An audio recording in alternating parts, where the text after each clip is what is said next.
we are usually starting with a pay of $800 per carousel and $600 per reel, and you have to post 3 carousels and 1 reel in each month. You get paid a total of $2,000 per post, and then they'll also be giving me payment of $1,500. Are you kidding me? Be so for real. You are sending me an email for the very first time. You want to know about me. Now you are sending me an email and giving me 24 hours to respond. Who is this? Like, who are you talking to? You don't respect, eh? And as a creator, as a consumer, as a business owner, you should know the industry you are in and the common practices your industry engages in.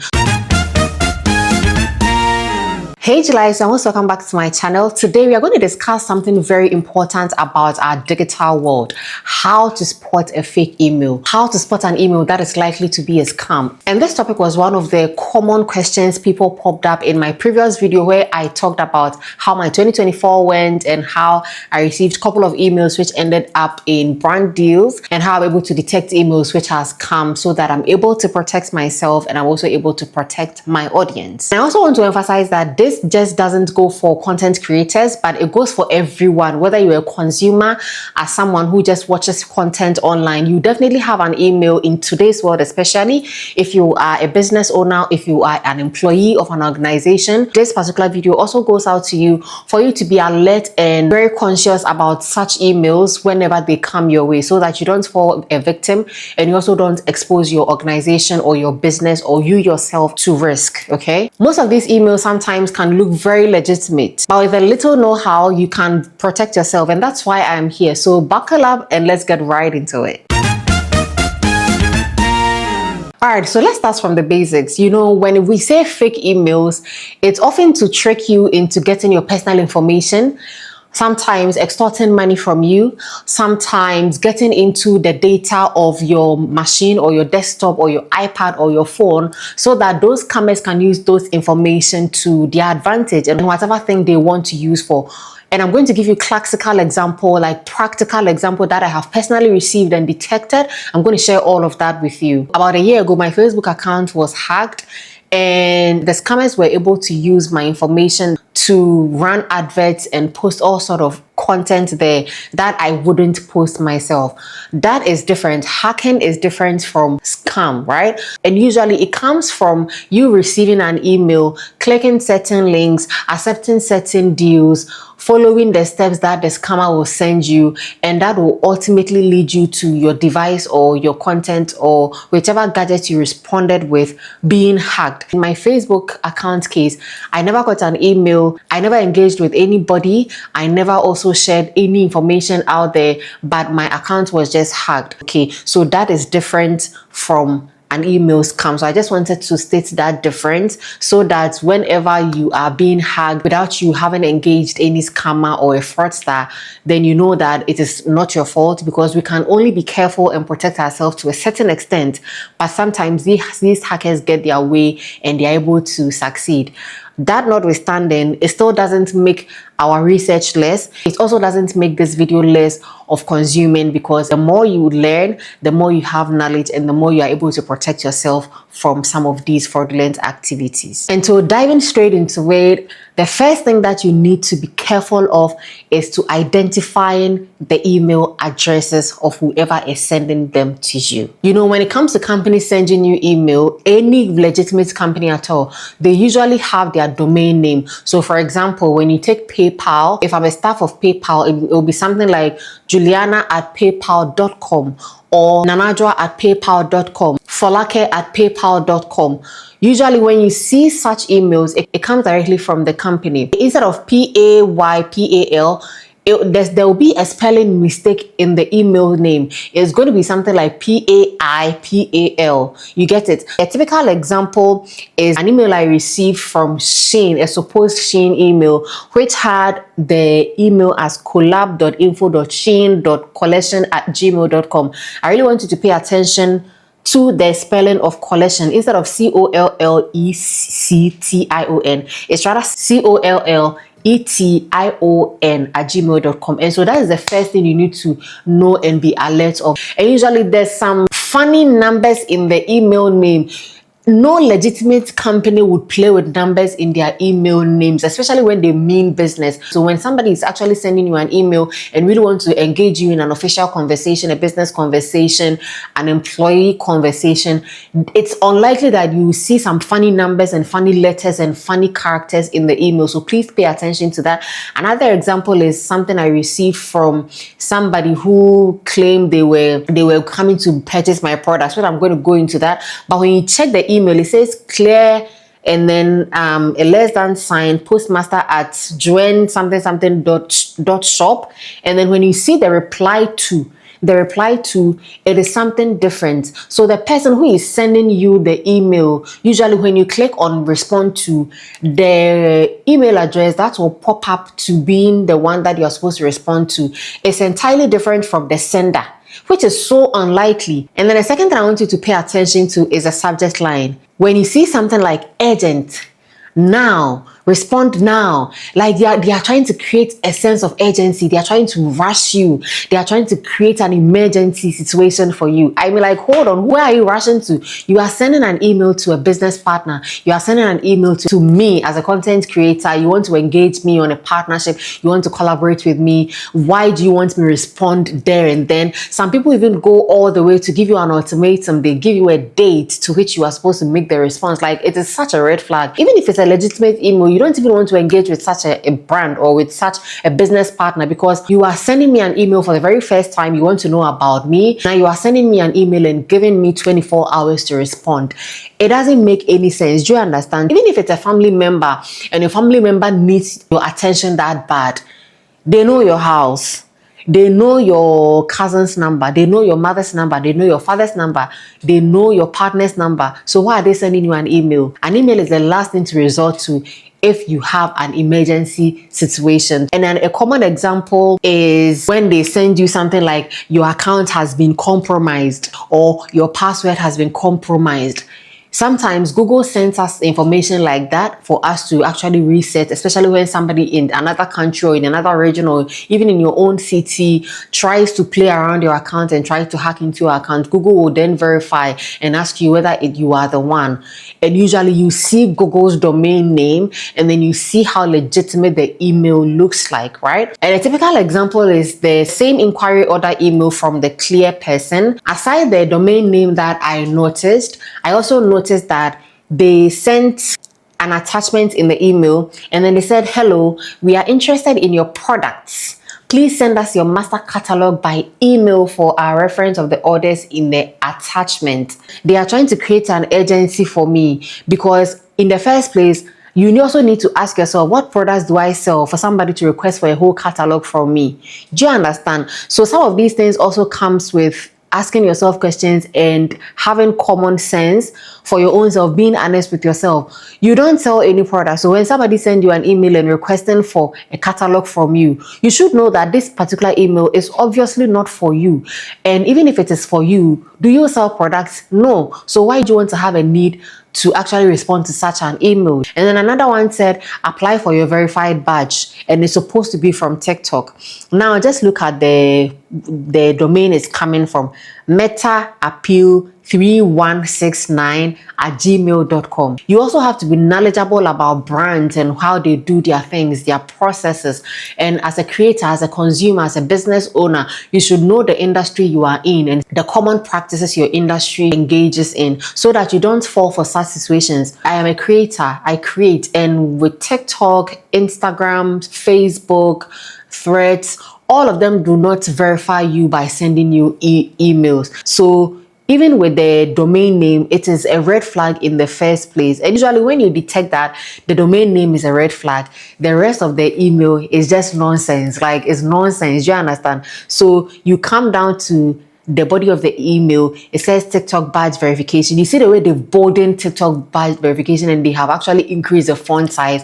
It's trying to create attention. It's trying to create urgency for you so that you click on it immediately, because I want to be verified on TikTok. No, don't be too desperate. And another one that said the Juliana Amoateng. You see the way they've put it in red. Your email password for juliana.com will expire today. and then they gave me an expiration date and said, use the same password to open this. I mean, it doesn't make any sense. Knowing how my email structure has been set, I know for sure that it is not time yet for my email to expire. That's why I'm also saying that you also have to be very knowledgeable about the industry you are in and whatever systems and structures you have subscribed to, so that when you see certain emails, you are aware, you are knowledgeable, and you already know how things roll. You already know the best practices, so you don't fall for some of these things. Do you understand? Thirdly, you also have to be looking out for spelling mistakes, grammatical errors, and something that is too good to be true. Legitimate companies proofread their emails. Mistakes are bound to happen, but it shouldn't happen too often, you understand? So one sentence, you have like 5 mistakes, no. 2 paragraphs, you have more than 10 grammatical errors, no. And please don't tell me that it's a Chinese company, so they are struggling. No, these Chinese companies actually hire English-speaking PRs who manage their emails for them, and those people actually can read and speak very good English. All of us make mistakes. Even those of us who have learned English, we make mistakes. Even those who own the language, they also make mistakes.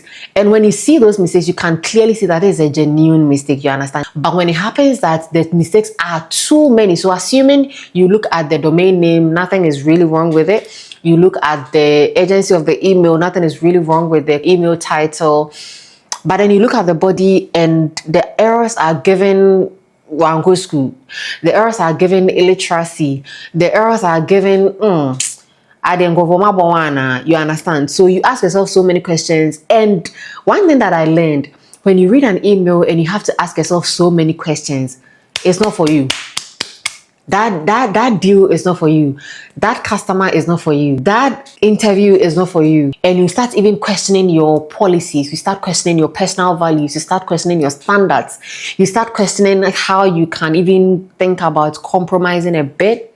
It's not for you. Like, step away immediately. That's why we say that trust your instincts. In the Christian faith, that is the spirit of discernment. So you are discerning in that moment, and the Holy Spirit is trying to alert you that where you are threatened is actually dangerous. So please do spot some of these. I was looking through my emails and I didn't find emails that have like grammatical errors, but then the body of the email sounded too good to be true.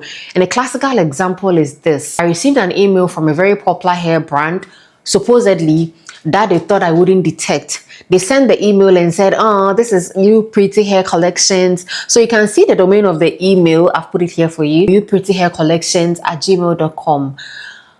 As a big brand as You Pretty Hair, it's unlikely that their PR would have a gmail.com. No wahala. And then the subject was collaboration. No wahala.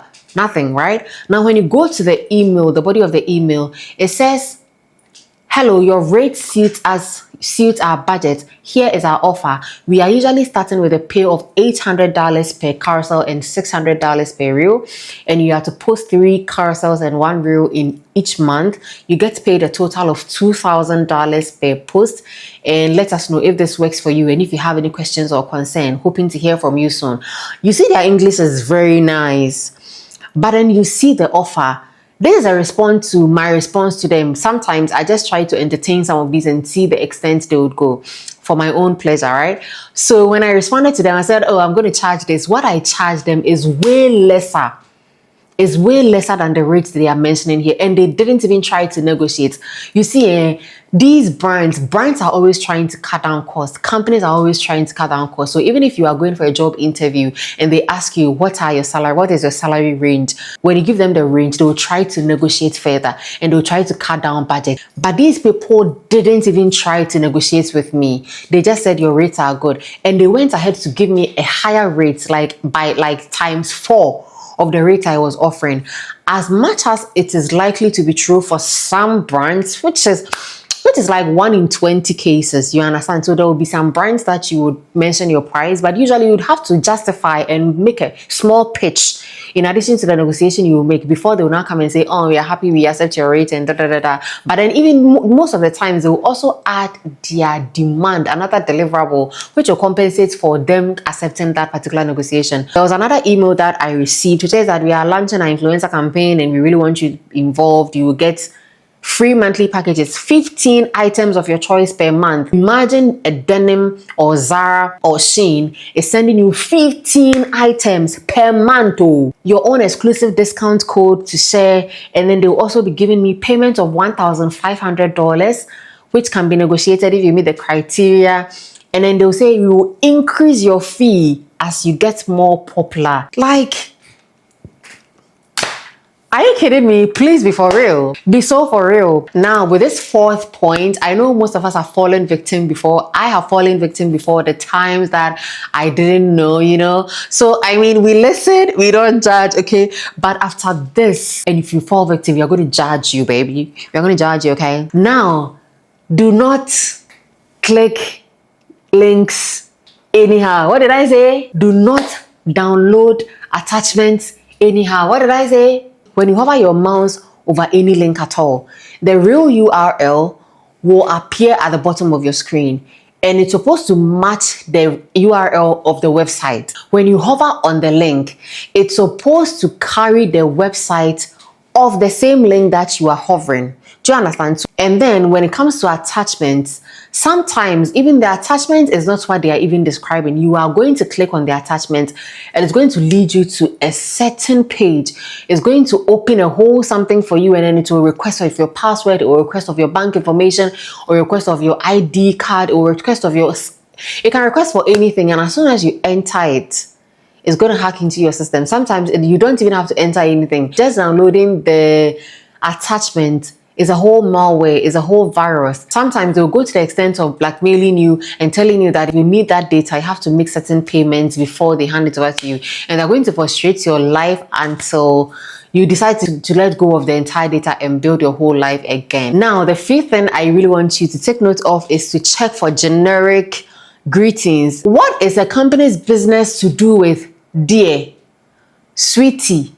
Usually hair companies send email like that, and it's so annoying. Some of them are actually legitimate. So let me just be clear here. If you're a content creator, especially if you're a beauty content creator, some of these hair brands, some of these beauty brands, they will send you emails, and instead of them to mention your actual name, they'll be like, hello dear, hello sweetie, hello. Like, you are... So sometimes they want to send a bulk email to creators, and so they are going to put them in the blind copy section so that it goes out to everybody, so they don't have to go through the pain of addressing everybody by their name. The worst I've gotten is hello, hi, and then you're like, who is this? Like, who are you talking to? You don't respect, eh? Don't you? Don't you respect? Who are you talking to? They were like, hello, and then big apostrophe mark. And the last but not least item I want to talk about is being careful with requests for payments. And especially this goes out to all the creators out there. No brand would ask you to pay for shipping fee, or pay for acceptance fee, or pay for membership fee if they want to collaborate with you. No brand will reach out to you and ask you to make a purchase first before they would want to work with you.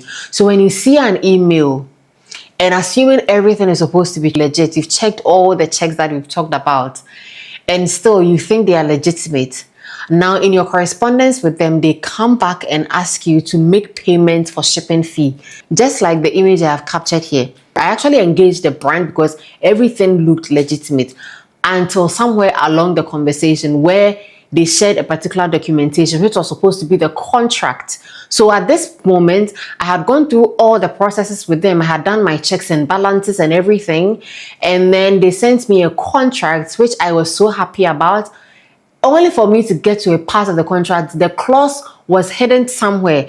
It said, however, the influencer pays a flat fee of $190 for delivery fee, which is applied only for the first package.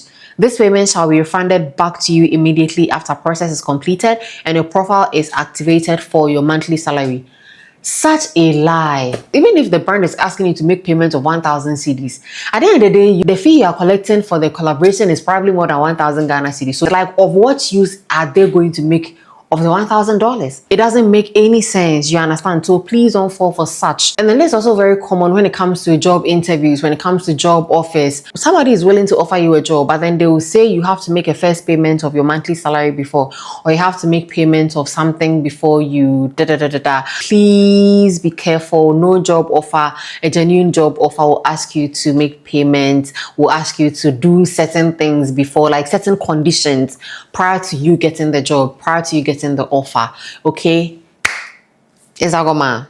So there you have it. These are the quick and easy ways to spot fake emails. Please stay vigilant. Don't let scammers ruin your day. Don't let scammers win. If you found this video helpful, please give it a thumbs up and let me know which topic you are also interested in. I also want to say a special thank you to everyone for supporting me during my website launch. If you don't know, I have launched my website www.julianaamoateng.com. I have a consultation service where I take you through anything you want to know around beauty, self-care, business, social media strategy, and even when it comes to career. If you have an interview and you need a guide, I am happy to guide you.